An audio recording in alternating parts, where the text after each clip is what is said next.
My friends, I am here in Delhi, India, and it is currently 9:31 a.m. Drinking this cup of coffee, and I'm thinking, why don't we do a cold email Q&A? We haven't done one of these in a while. Let's go live on Facebook, LinkedIn, YouTube, and Twitter, and let's talk cold email. So I have this set up here. I can present and show you what I'm doing here. I have this screen set up where all of the comments from all these platforms are all going to come into this feed. And so it doesn't matter where you are on Twitter, on Facebook, on LinkedIn, ask your question here. We'll talk about cold email and we'll just make this happen, you know? A morning stream for me and a night stream for most of the US. And also this is sponsored by omni.us, which is our cold email sending tool. If you want to send your first cold email for free, go on over to omni.us. $49 for unlimited sending. You could connect 200 cold email domains to Omni right now and send 1,000 cold emails a day, or more with 200. 4,000, 5,000 cold emails a day for $49 a month at Omni, and it's free for the 7-day free trial. So honestly, you can just get the 7-day free trial, blast the emails out, and then cancel. But I don't recommend doing that. Omni.us. Okay, let's jump into this. Atmaj says, hey, Alex, where do you find prospects? So there's a couple places. When you're looking to find prospects, first you identify what's a prospect. So a prospect is that person that you're sending cold email messages to, who you actually talking to. Same with LinkedIn outreach, same with anything. There's a couple different spots that I like to find prospects. LinkedIn user says, hello, Alex. Hello. So this is the question we're answering right now. A couple different places I like to find prospects.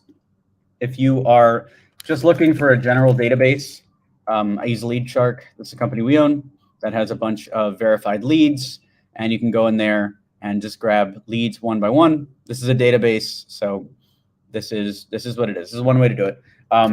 This is for general business leads. If you're looking for startup leads, I will typically use Crunchbase, which has a big database of basically tech companies. You can start a free trial and you can just download the lists there. If you're looking for more detail, more local businesses, then what you're basically going to do is go to Google Maps and pull this way. So you'd search like dentists in Chicago, and you'd basically scrape this way. I feel like I covered almost everything. And then finally, like if you really want to just grab everything else, you can use a tool like Lusha. Lusha has a B2B database, but it also scrapes LinkedIn, so you can grab that as well. So there you go. There's some free tools for you, free instant value. And there's the answer to the question. So Wafala says, hey, it's me, Wafala from Pakistan. Hello. LinkedIn user says, I should read these before I show them up on the screen. That's what I just realized. LinkedIn user says, based on your experience, do prospects answer on the first email or is it usually on the follow-ups based on your data? When do you get the most replies? Okay. If you're running your cold email campaign correctly, you'll get responses on the first one. So here is, I'll show you one other example here. Here is the landing page for a startup that we actually just sold. We just sold this for 7 figures, Taplio. And the reason why I'm showing you this is there is a bunch of corporate logos on here. You'll see Tesla, McKinsey, Moody's, Pinterest, Prezi. These were all found via cold email. And Tesla responded on email 1, McKinsey, email 1, Moody's, Pinterest, all of these were email 1.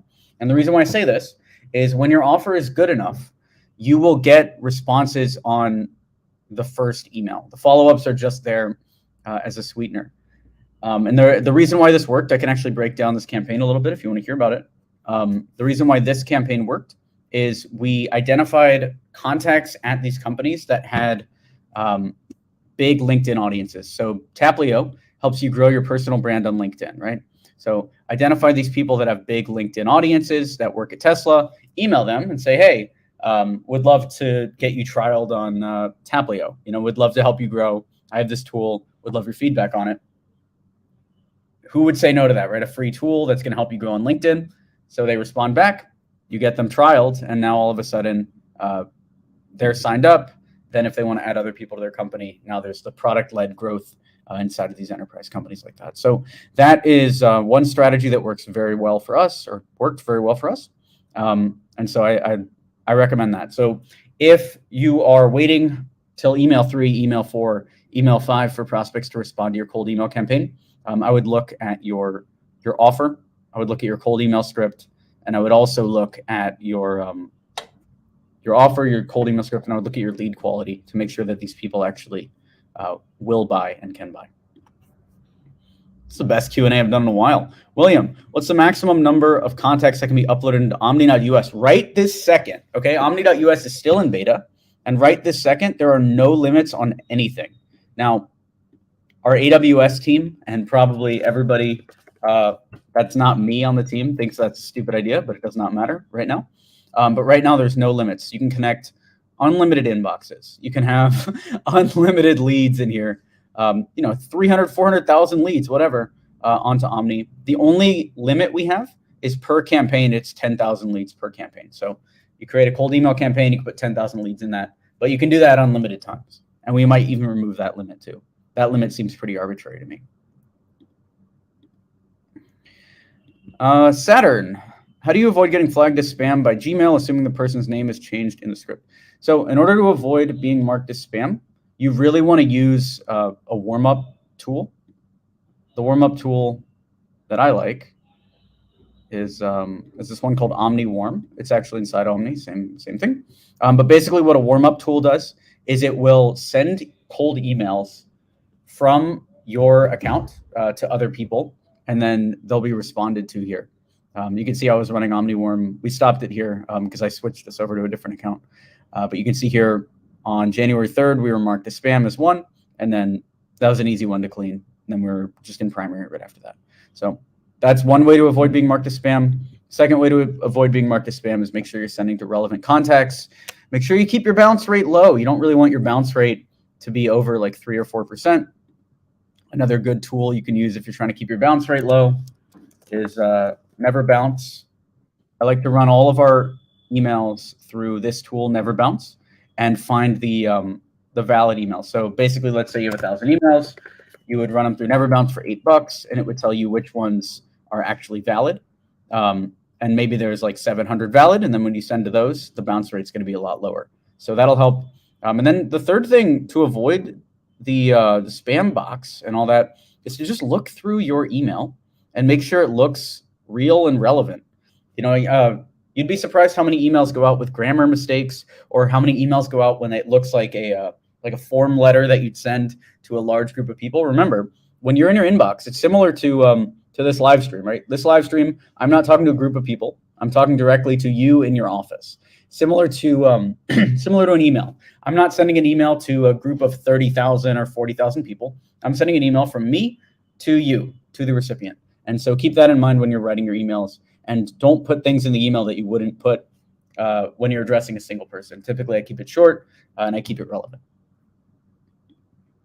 William says, what's the best data scraper for LinkedIn? Best data scraper for LinkedIn? Honestly, they're all kind of the same. Best data scraper for LinkedIn. What am I using right now? I like Lead Hype. Lead Hype's good. Or Scrape Hype, I guess. It's the same company. I'll show you. I'll show you just because this is the vibe we're feeling right now. It's a screen share vibe. Scrape Hype. And what I like about these guys is you don't have to actually scrape LinkedIn with them. LinkedIn, don't ban me for showing you this. They scrape it for you on their own accounts, so then you don't have to touch LinkedIn at all, and you're safe. Okay. And then the best email verification, I like Never Bounce. Never Bounce works. LeadShark also has built-in verification if you use the LeadShark leads. Thanks so much, Alex. Your system is life-changing. I would love a chance to serve you as a mentor. Reach out to the team. Yeah, we can talk for sure. Sai says, what's the best way to make cold emails successful? Are there any templates, attractive subject lines? Our customers are predominantly into healthcare, retail, cloud services, and we're into services. You know what I would do if I were you is grab the book Cold Email Manifesto, because it's got literally everything in it. By the way, put a 1 in the chat if you're finding this valuable. I know this is fun. It's kind of off the cuff. Cold email manifesto is 99 cents. If you just go grab this, it's got all of our email scripts, all of our processes, basically everything we've used with coaching clients, etc. Is here for 99 cents. So you don't got to pay thousands of dollars for this info. And that's everything. LinkedIn user love Taplio. Amazing. Very cool. We got very lucky there. We just exited, or really 6 months ago. We announced it last night. MD Rasan, how do you get clients from LinkedIn by messaging people on LinkedIn? Tell something about that. How do you get clients on LinkedIn by messaging people on LinkedIn? So the first thing is you want to make sure your profile is optimized, Rasan. I can look at your profile real quick. Let me see if I can find it. So we've generated hundreds of thousands of dollars off LinkedIn. I was trying to think of the exact number. I'm not sure what the exact number is. Just LinkedIn outreach. Let me just do this. MD Rasan Raman.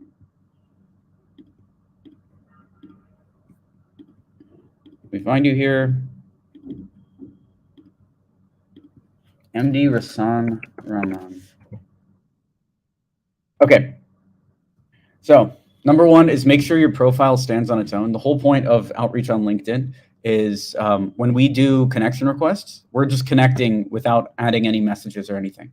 And people are accepting because our profile looks the way it does. So if you compare your profile to something like ours, like mine, do you see that you can see the differences immediately? First of all, I'm streaming on mine. But normally it has a picture up here, which you saw for a second. Profile picture, your profile picture is fine.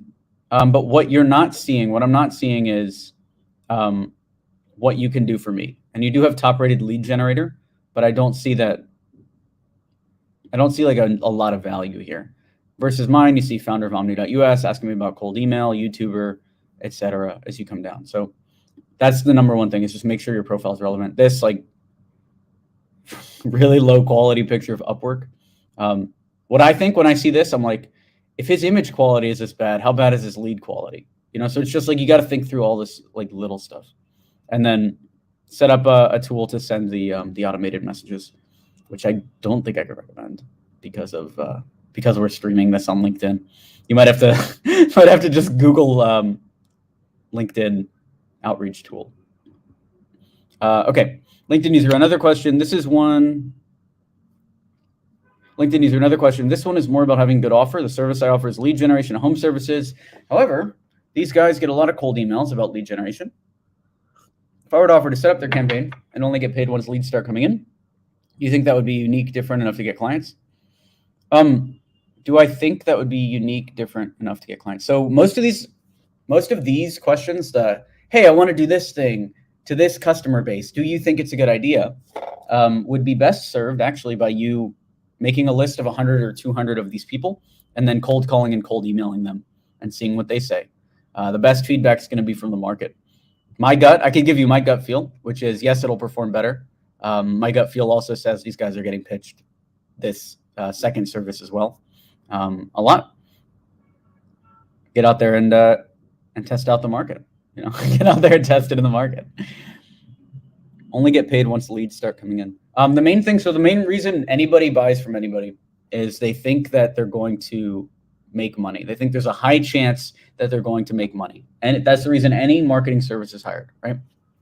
High chance they're going to make money. Now, there's a key to everything that I just said there.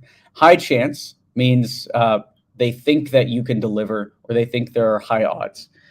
If they think there's a low chance they're going to make money with you, they're not going to hire you. And so that's the reason why a lot of people get pushed back on price, etc., is they think I'm going to spend $2,000 and there's a low chance I'm going to make that $2,000 back, so I'm just not going to do it, or I'm going to spend $10,000, or I'm going to spend $100,000, whatever it is. So you need to just lower the risk for them, the money risk. And you can do that through case studies. You can do that exactly like you're talking about here, having them put no money down and then have them go. I would at least try to lower your risk on the other side, because if you're working for a client that has no money in the game, they're not going to want to help you. So I would at least try to get like $1,000, $1,500 out of them, just to make sure that they're validated and they're ready to go. Nizarudin Aman. Hey, you doing any email teardowns today? Usually do email teardowns only on my. Hang on. Someone's saying my audio is gone. Is my audio gone or no? I doubt my audio is gone. Let me double check.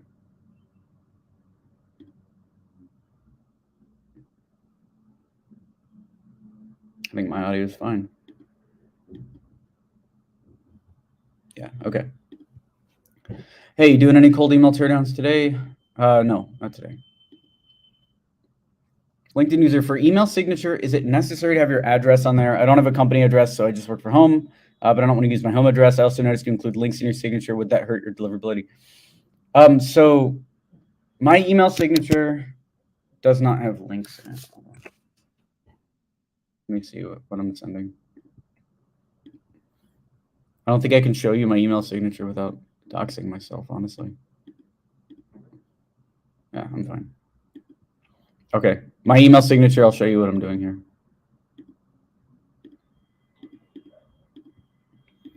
So this is my email signature. Alex Berman, chairman, founder. So I have my name, my title, company name. This is not a link.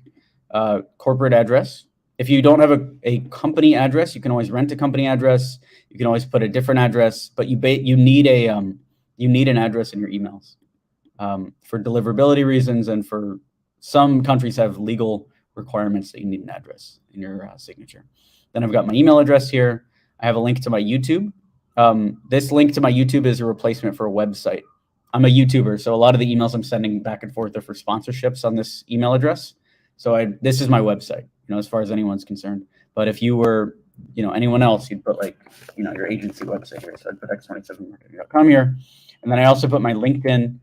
This is completely unnecessary. The only reason I like doing this is because my LinkedIn helps get responses on these cold email campaigns. Does that hurt deliverability? No, it does not. Frederick says, yes, learning new things. Very good.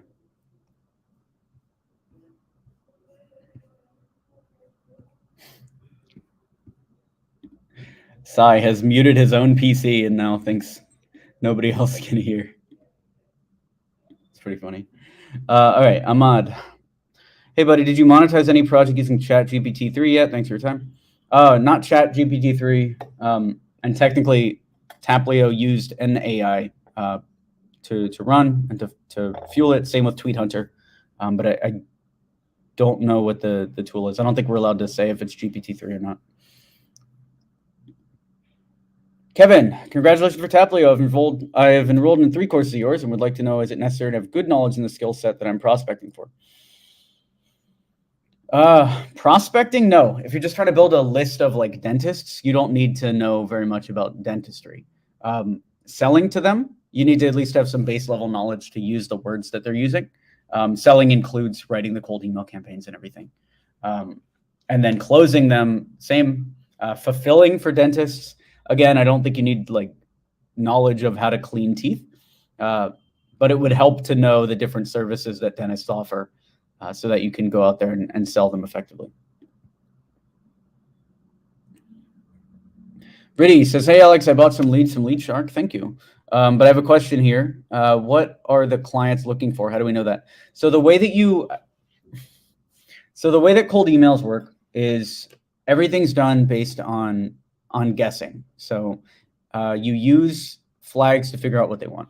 So for instance, you would say to yourself, you're like, okay, CEOs at digital marketing services in the United States are looking for more leads. And then, so that's what you say to yourself. Then you'd send a cold email campaign to those leads and you'd say, hey, are you looking for more leads? And then if they say yes, or something similar to that, whatever, then if they say yes, then you know that they need that.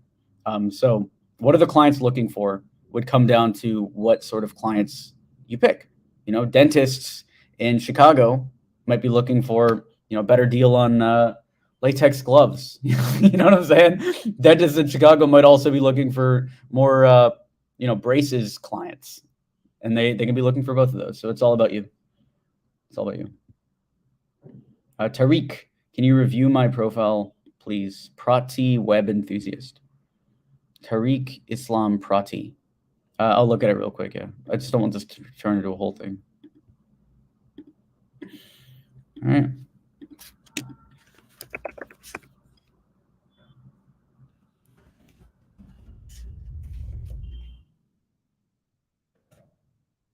Speak Islam Prati. Okay, that's my review. You don't show up in LinkedIn search, so you don't exist. That's where we are. Should we pitch in the first connection request or build the connection first? First connection request, I usually send just the default. I send the default and I let my profile speak on itself, on its own, and then they connect from there. And then we'll send messages after. The first message that I typically send them is is either a link or something else. Like here, I can show you kind of what we're doing.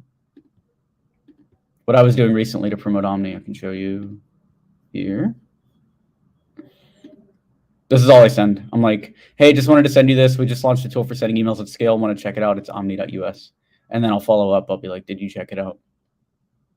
That's very, very simple to try to just drive software leads.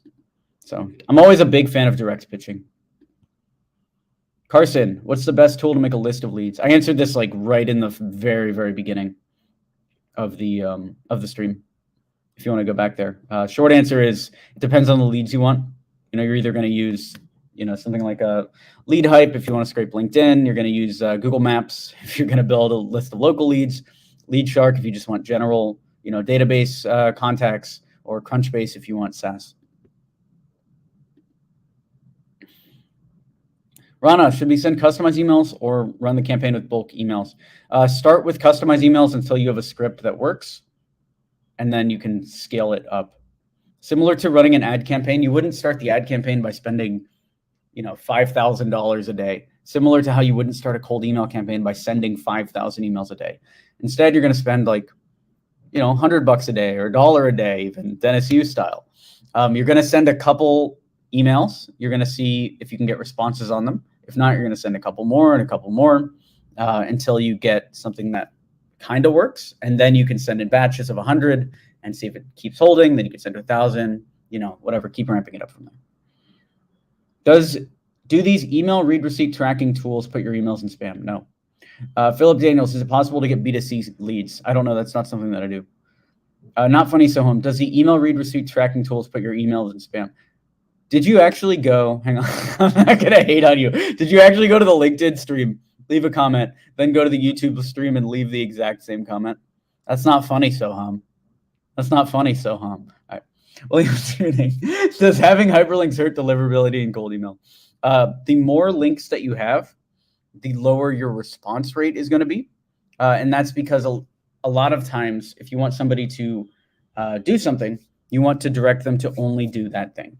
And when you're sending a cold email, that thing is responding to the email. So if you have links in the email, they're not responding to the email, they're clicking the links. So what I like to do is have as few links as possible in the body of the email itself, and as few links as possible really in the email. And that will force people to respond.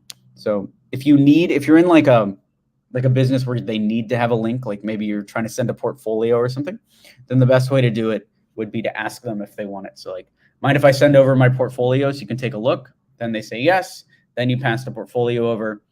Hey, would love to book a meeting. Let me know. Hey, would love to book a meeting. Are you around Monday at 4 p.m.? Otherwise, I'm also available anytime Tuesday. That would be the second email after they respond. Ramit Sethi used to call that the Ramit's 1-2 punch before he stopped teaching those. LinkedIn user, what are your thoughts on sending personalized Loom videos on email instead of a written email as a form of cold email outreach? Okay. You can succeed with the Loom video strategy. I'm not going to say you can't. In fact, a couple of people in our coaching have made a lot of money using the Loom video strategy. I don't like it because it complicates the entire process. So here's the process. Here's what I'm thinking about. You send a cold email to somebody. This is the way it could be. Send a cold email to somebody. They look at it. They respond. They book a meeting. Right? That's one way. Send, look, respond, book a meeting. Good. 4. Or actually send, respond. Yeah, send, look, respond, book a meeting. 4 steps. The other side would be the Loom step, which is you send, they look it over, they click, they watch a couple minutes of the video, they watch 5 minutes of the video, then they come back to the email, then they respond. So that's 5, now 7. So you've expanded the steps from 4 to 7. Now, what's the hardest part of getting a cold email campaign to work? Well, it's identifying what's broken and fixing it. Now, what is easier to fix? Something with 4 parts or something with 7 parts. And that is why I tend to do plain text cold emails and not Loom videos. It's just too much complexity, and each layer of complexity makes it harder and harder to fix. Kevin, thanks, Alex. You going to organize any meetup in India? Maybe. I am in Delhi right now, so maybe I'll do a meetup in India. Have you used Luna AI? No, I have not. Mike Griffin, I remember in a video that you looked at company annual reports where they announced their plans for the upcoming year for leads. Can you explain the process again? Mike, the best way to get that explanation is probably to rewatch that video. You got to find the Alex in that exact moment that recorded that video. But basically what I was saying was every year, maybe every quarter, these public businesses go through and they announce their plans for the year, or for the quarter even. They'll announce their plans for the quarter. And so what you want to do is look at what those plans are. So for instance, let's say like Walmart in 2023 wants to be more sustainable with what they do. Well, you see that, and then you can email somebody on the Walmart team with your sustainability offer. You can just be like, hey, noticed Walmart was trying to commit more to sustainability. We help clients, offset their carbon footprint. Would love to do the same for you. Or whatever it is. You know what I'm saying? Like, identify what they want, create your offer around that, and then pitch them that offer based on what they were talking about in the annual report. That was the strategy. LinkedIn user, I am about to start an email campaign with a list of 1,000 prospects. How would you split the testing? 200 per changed variable? Okay, so when it comes to A/B testing, you really want to do big changes, big changes at first. Now, the hierarchy of a cold email is they're going to look at so first, lead quality is the first thing I would test. So if you have 1,000 prospects, make sure they're all in the same market, right? Make sure that they're all in the same market, same criteria, and then you can test that later. Second is going to be subject line, because if they're not opening the email, they're not reading the email. So that's the first thing I would test. Is 200 per changed variable is fine. 5 tests of just the subject line to find something that works. Second thing you want to test is the offer itself, the benefit statement. So what I'll normally do is cut our offers 9 different ways. So I take I'll think about, what does Omni do? Omni helps you send cold emails out at scale. Great. Now, what are 9 different ways to express that? Well, you can cut it down 3 different ways. So the first one is, how does this help people save money? Second is, how does this help people make money? And the third is, how does this help people save time? So if I think about it through those lenses, I can come up with 3 different benefits for each one. So for instance, make money. So Omni helps you make more money by booking your sales team solid. Omni helps you make more. So number 2, Omni helps you make more money by allowing you to send 10 times more cold emails than you're sending right now for the same price. So those are 2 make money ones. Save time. Omni helps you save time by allowing you to test 10 campaigns at once in the time that normally 1 campaign would be tested, right? So basically you come through those, save time, and then I'll do a save money. Omni helps you save money by firing your sales consultants and creating your outbound campaigns for free as part of the trial, right? So now you got a bunch of examples of those. Each one of those benefit statements would then be a cold email test that you would send. Cool, Saturn. By the way, guys, sign up for Omni. Hang on, I'll do the Omni break midstream, because if we don't get enough signups for Omni, this stream was a big old waste of everyone's time. Just my time, not a waste of your guys' time. Let me see who's signing up for Omni here. Go on over to omni.us and sign up. Trial's free. Go down here. This is for you, fellas. This is for you, folks. Okay, with that said, let's get back to the stream. If we don't get another Omni sign up in the next 60 seconds, I will end the stream. Let me set the timer. All right. 60 seconds. If we don't get an Omni sign up next 60 seconds, I'm going to end the stream. That's a good idea for a SaaS startup, isn't it? It's like, what if every time somebody signed up for Omni, we got another minute on the stream, kind of like how Twitch does it. Here, let me read this. How much more value do you think pitching a client by video has versus just a video call? Versus voice call? Always, always, always. You need to be on video. They need to see your eyes. They need to see your background. No blurry background.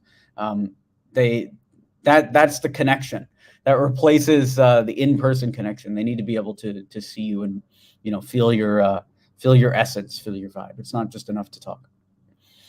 Ariana, hey, great job. Your channel's in the maturity stage where it needs to have verified YouTube badge for more. So Ariana, what you don't know is we're at 96,000 subs on YouTube. So we get the badge automatically with 100K. So 4 more subs. Let's see. We got 5 seconds left. Who's going to save the stream? Who's going to save the stream and sign up for Omni? Hold on. I'm hearing it. Let me double check. See if anyone signed up in the last minute. Nope. I see no. All right, guys. Well, you voted. You voted with your wallets on that one. I'll talk to you later. Have a great day. Have a great rest of your morning or rest of your night. And I'll talk to you soon. Take care.